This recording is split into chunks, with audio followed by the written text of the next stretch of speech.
In continuation with our conversation on mutual funds, let's discuss diversification. Yeah. You've highlighted it a few times now, so it seems like it's a pretty big deal in the world of mutual Right. funds. Could you tell me more about why diversification is so important? You're spot on. Diversification is a fundamental principle of smart investing, and it's one of the biggest advantages that mutual funds offer. Think of Okay. it like this. Instead of putting all your eggs in one basket, you're Right. spreading them across multiple baskets. Okay, I'm following. hmm But how does that play out in the real world of investments? Imagine you put all your money into the stock of just one company, and that company ends up facing some unexpected challenges. While your entire investment would be at risk. Right. But if you diversified by investing in a mutual fund that holds stocks from lots of different companies across different sectors, hmm then the impact of any single company's performance would be cushioned. So it's like building a safety net for your investments to protect against unexpected events. Exactly. Diversification helps to buffer your portfolio against market volatility, reducing the chances of big losses. And the best part is that mutual funds make it super easy to achieve this kind of diversification, even if you're starting with a relatively small investment. That's a huge plus, especially for someone like me who doesn't have the time or expertise to research and select individual stocks across various sectors. It's like having a built-in team of experts creating a balanced portfolio for That's a you. great way to think about it. And you're right, Yeah. with mutual funds, you're benefiting from the knowledge and skills of professional fund managers whose job it is to research, analyze, and pick investments that align with the fund's objectives. So diversification is about more than just spreading risk. It's also about leveraging the expertise of seasoned professionals. Exactly. And that can be incredibly valuable for investors who are new to the game or who simply don't have the bandwidth to actively manage their own portfolio.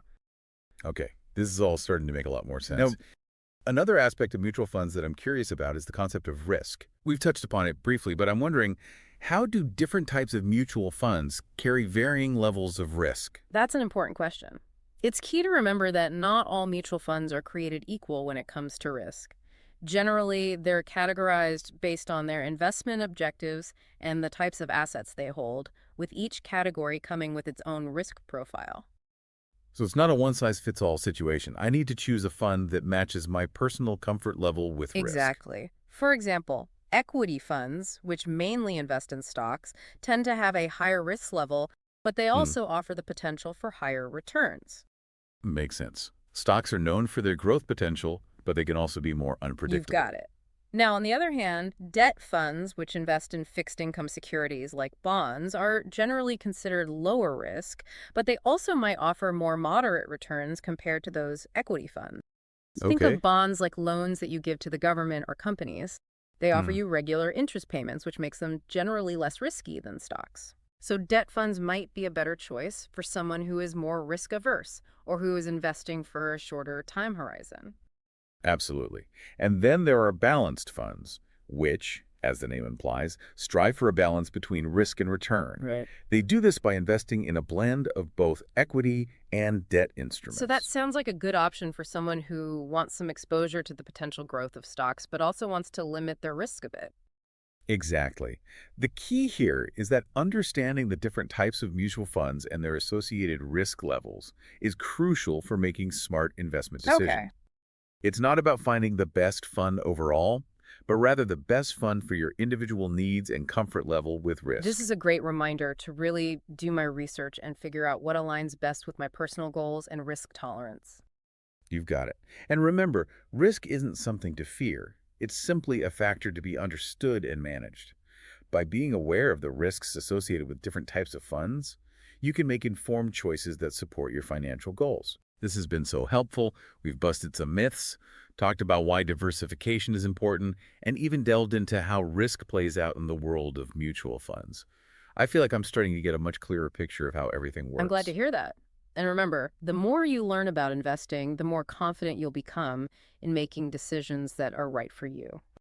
Okay, now I want to talk about something that often comes up in conversations about investing. Fees. What are the typical fees associated with mutual funds? And how can investors make sense of them? That's a crucial question. Fees can vary depending on the fund and the company that manages it, so it's important to understand what you're being charged for and how those fees might affect your returns over time. So what are the main types of fees that I should be looking out One of for? the most common fees is called the expense ratio. Okay, This covers the costs of managing the fund, including things like administrative expenses, salaries for the fund managers, and marketing costs. This right. fee is usually expressed as a percentage of the fund's assets and is taken out of the fund's returns. So even if the fund is doing well, the expense ratio will eat into some of those That's gains. right. That's why it's important to compare expense ratios when you're looking at different funds. A Okay. higher expense ratio can make a big difference in your overall returns over time, especially if you're investing for the long term. Okay, I'll definitely keep that in mind. Are there any other fees I should be aware of? Some funds might also have what are called loads, which are basically sales charges. Okay, A front-end load is a fee you pay when you buy shares of the fund, and a back-end load is a fee charged when you sell shares. right. However, many funds, especially those offered through online platforms, are no-load funds, meaning they don't have these sales charges at all. So that's something I should definitely prioritize looking for no load funds to minimize those extra costs. Exactly. It's all about making sure your money is working as hard as it can for you by minimizing any unnecessary fees. Are there any other costs I should be thinking about? Apart from expense ratios and loads, there might be other fees like redemption fees, which are charged when you sell your shares before a certain holding period. It's always a good idea to read through the fund's prospectus carefully so that you understand all the potential fees and expenses. So transparency is key. I need to make sure I'm fully informed about all the potential costs before I commit to a particular That's fund. the best way to go. Don't hesitate to ask questions and get clarification if anything seems unclear. This deep dive into mutual fund fees has been really eye-opening.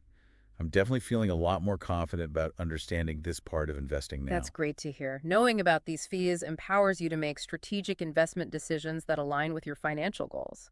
Remember, it's your money, and you have the right to know where it's going. Couldn't agree more. Now let's shift gears a bit and talk about another important thing to think about Right. taxes. How are mutual fund investments taxed?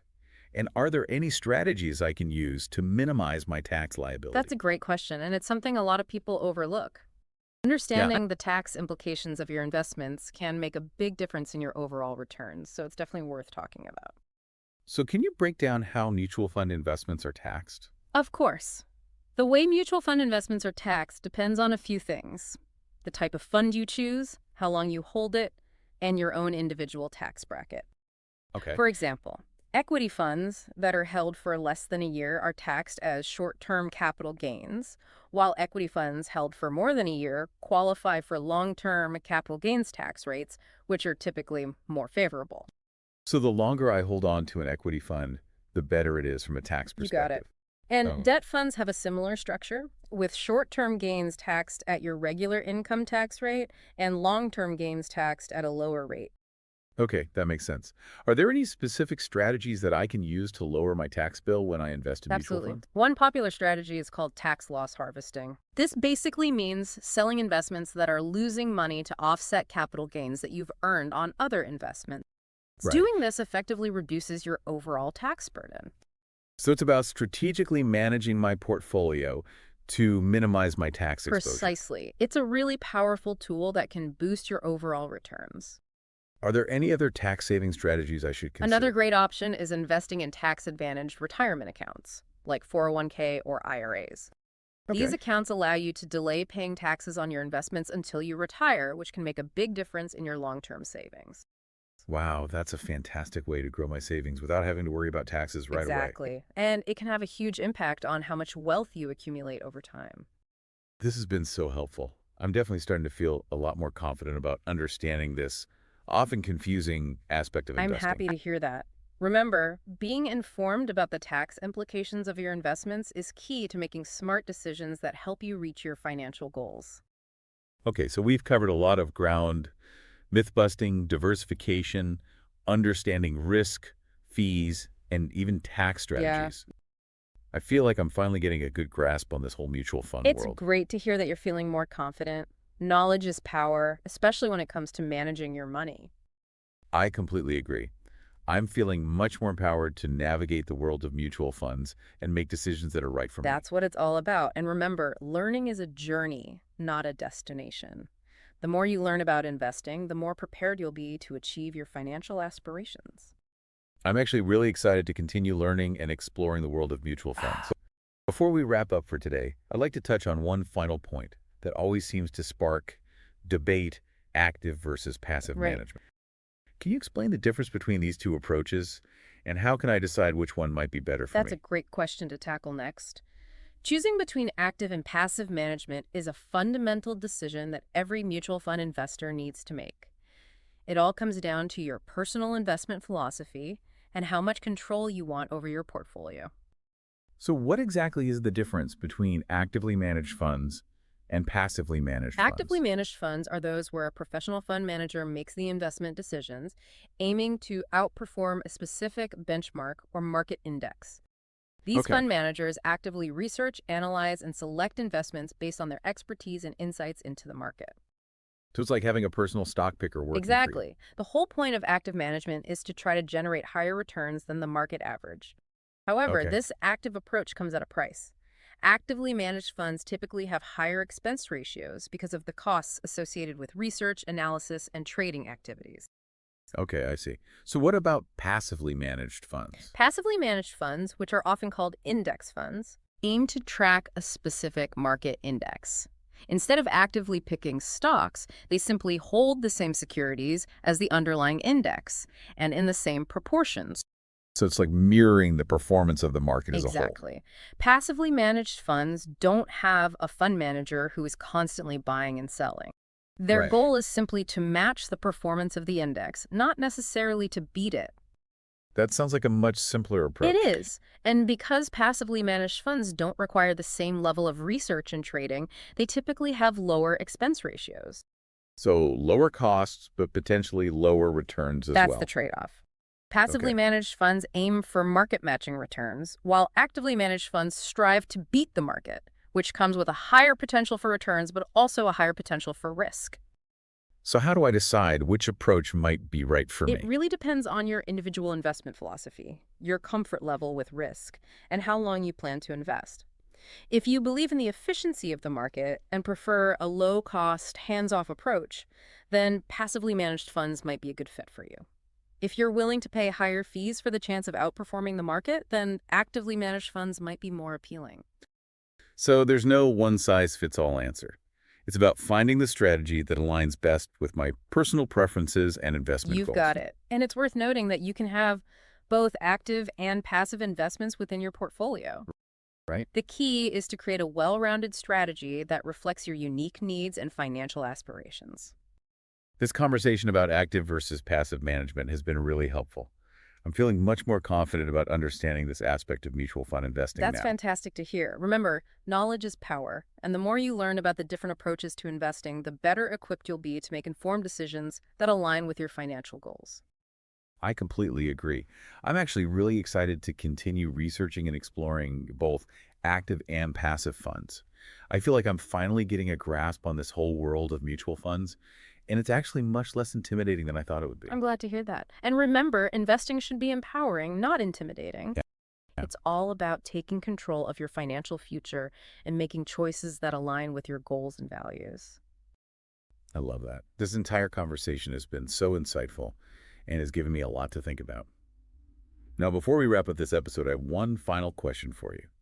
We've covered so much ground today, uh, myth busting, diversification, risk, fees, taxes, and even the active versus passive management debate. I feel so much more equipped to navigate the world of mutual That's funds now. great.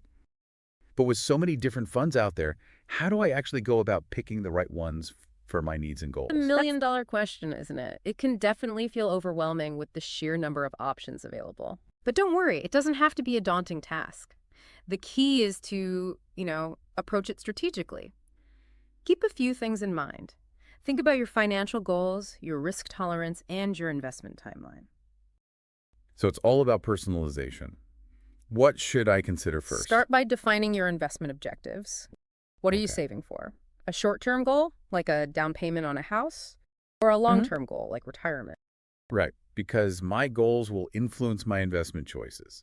A shorter-term goal might need a different approach than a long-term goal. Exactly. Once you have a clear picture of your goals, think about your risk tolerance. Okay. How comfortable are you with the ups and downs of the market?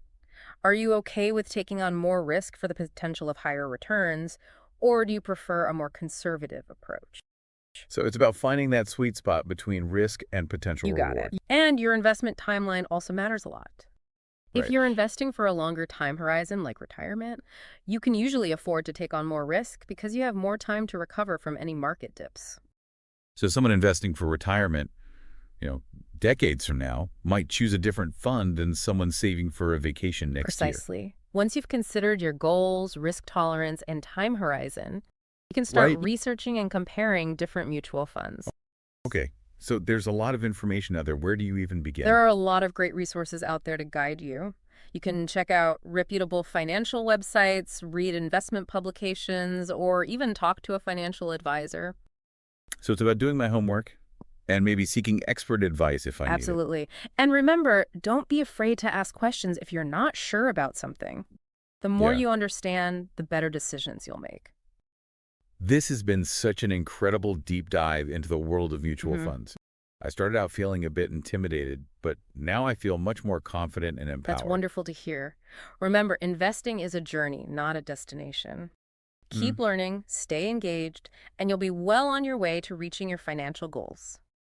I'm so excited to continue exploring this and putting all this new knowledge into action. Thank you so much for guiding me through this It's been today. my pleasure. Remember, you're in control of your financial future. Stay focused on your long-term goals and don't let short-term market fluctuations discourage you. That's excellent advice. And on that note, we'll wrap up this episode of The Deep Dive. To all our listeners, thanks for joining us on this journey of discovery.